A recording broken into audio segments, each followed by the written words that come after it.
The alarm has been ringing for 11 minutes. You know this because you were already awake, staring at the same crack on the ceiling, counting it like a rosary.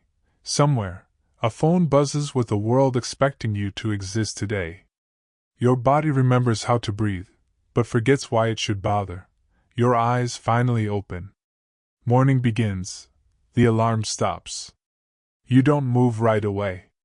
The ceiling fan turns slowly above you, and for a moment you just watch it, the way you'd watch something happening to someone else. Your limbs feel borrowed. Heavy in a way that has nothing to do with muscle. This is the part no one sees, the 10 minutes before the day technically begins, when getting up requires the kind of effort most people reserve for emergencies. Feet on the floor. Small victory number 1. Eye in the bathroom mirror. You study your own face like it belongs to a stranger you're trying to place. You brush your teeth.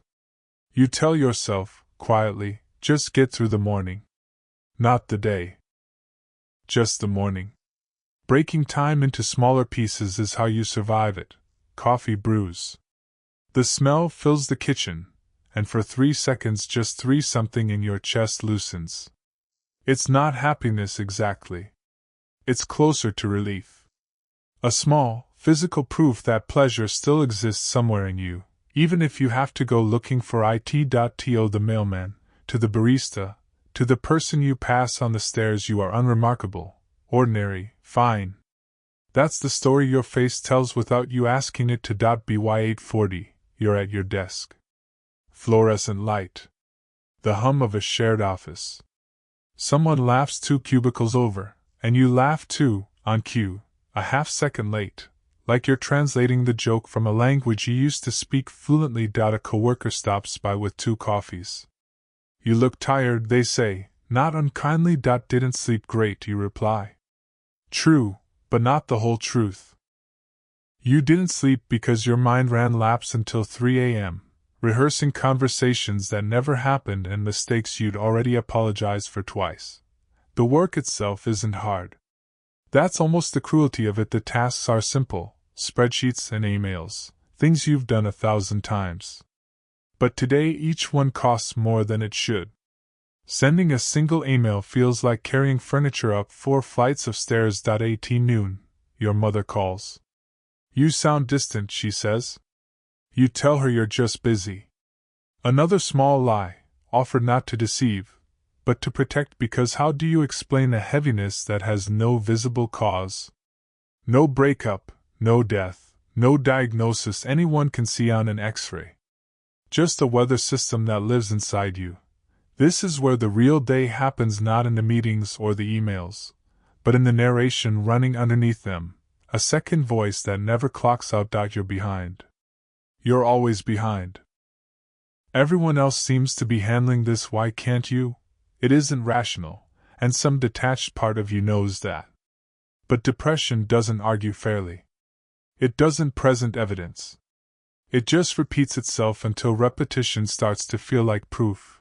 Neuroscience has a name for part of this, an imbalance in how the brain regulates mood. Serotonin, dopamine, the amygdala running hot while the prefrontal cortex, the part meant to talk it down, struggles to get a word in. It isn't weakness. It's biology misfiring, quietly, invisibly, the same way a thyroid or a heart can misfire. But knowing the mechanism doesn't switch it off. You still sit in a meeting nodding along, present in body, absent everywhere else, doing the exhausting work of appearing okay, a performance so constant it becomes its own form of labor. To everyone around you, you are reliable, punctual, pleasant. You remember birthdays. You ask how someone's weekend was and actually listen to the answer. What they don't see, the shower you almost skipped, the lunch you didn't eat because chewing felt like a task with no clear reward, the 3 unsent texts to a friend you haven't spoken to in weeks, each one deleted before it could be seen as too much. Depression is rarely loud. It rarely announces itself. It hides inside competence, inside the completed to-do list, inside the smile held 1 second too long. Society still pictures despair as visible, tears, silence, withdrawal. but high-functioning depression looks like showing up. Like doing the job well while feeling almost nothing while doing it. That gap, between the performance and the person, is where the exhaustion lives. Pretending is its own kind of labor, and by 3 p.m., you're running on fumes you can't explain to anyone without sounding dramatic, which is exactly why you don't try. And yet the day is not only heavy. At 3:15, a song comes on through your earbuds, one you haven't heard since school, and for the length of the chorus you are, briefly, just a person enjoying a song. Not a diagnosis. Not a performance. Just you, tapping a pen against the desk, almost smiling. Someone sends a meme in the group chat that makes you laugh, a real one this time, sudden and unguarded, surprising even you. These moments matter more than they seem. Psychologists call it behavioral activation, the idea that action, even small, even forced, can create feeling rather than waiting for feeling to create action. You didn't feel like getting coffee this morning. You did it anyway, and for 3 seconds it gave something back. Hope, on a day like this, doesn't arrive as a revelation. It arrives in fragments: a song, a joke, warm coffee, a moment of being seen without having to explain anything.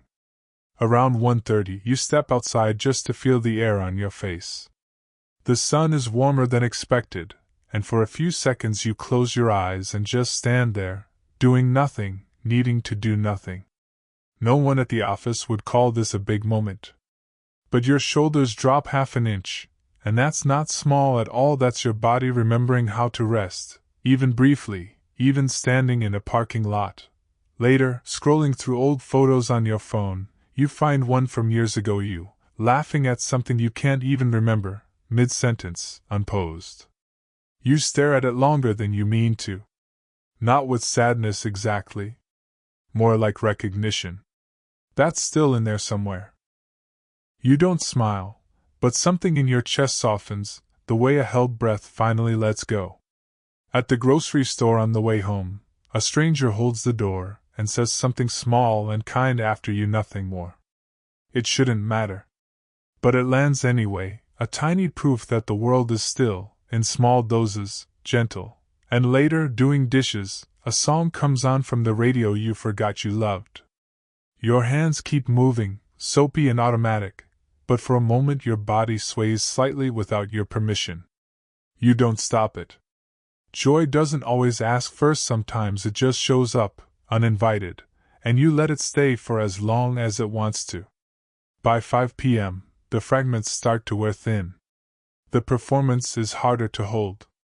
On the walk to your car, a wave hits you without warning, not sadness exactly, more like static, a heaviness pressing behind your eyes. You sit in the driver's seat and don't turn the key right away. Just breathe. In through the nose, held, out slow, a technique a therapist taught you a while back, one small tool in a toolbox you're still building. This is the part of the day nobody clocks out to. There's no meeting for it, no coworker checking in. Just you, alone in a parked car, doing quiet, unglamorous work to steady yourself enough to drive home. You do. That's not nothing. That's the whole day, in miniature, showing up for the next small thing, over and over, without applause. At home, you heat up leftovers you don't taste much. You call your sibling, and this time you don't perform. Rough day? They ask. Yeah, you say. Just that. No explanation, no lie this time. They don't fix it, they just stay on the line a little longer than necessary. And somehow that's enough. Connection, even small, even brief, interrupts isolation the way a single window interrupts a dark room. It doesn't flood the space with light. But it's no longer completely dark either. Lying in bed, you don't reach for a tidy conclusion, because there isn't one. Today wasn't good. It wasn't entirely bad either. It was survived quietly, imperfectly, the way most days like this are. You think about tomorrow, not with dread exactly, but with a kind of tired neutrality. Maybe it will be heavier. Maybe, like today, it will hold a song, a laugh, a voice on the phone that stays a little longer than it needs to. You don't know yet. That uncertainty used to terrify you. Now it feels almost familiar, proof that you're still here to find out. The ceiling fan turns above you, the same as this morning. But something, almost imperceptibly, has shifted. Not healed. Not fixed. Just moved forward, one more day carried, one more day closer to whatever comes next. Outside your window, a light goes off in someone else's house. Maybe they had a day like yours. Maybe most people do, more often than anyone admits. The lights go out. Tomorrow will come whether you're ready or not. And somehow, so will you. Tomorrow, you'll wake up and do it all again, not because it gets easier, but because you're still here to try. Somewhere near you, someone is fighting this same quiet war behind an ordinary face. You may never know who. So look closer. Ask twice. Stay a little longer on the phone. If this moved you, share it. Someone out there needs to know they're not invisible.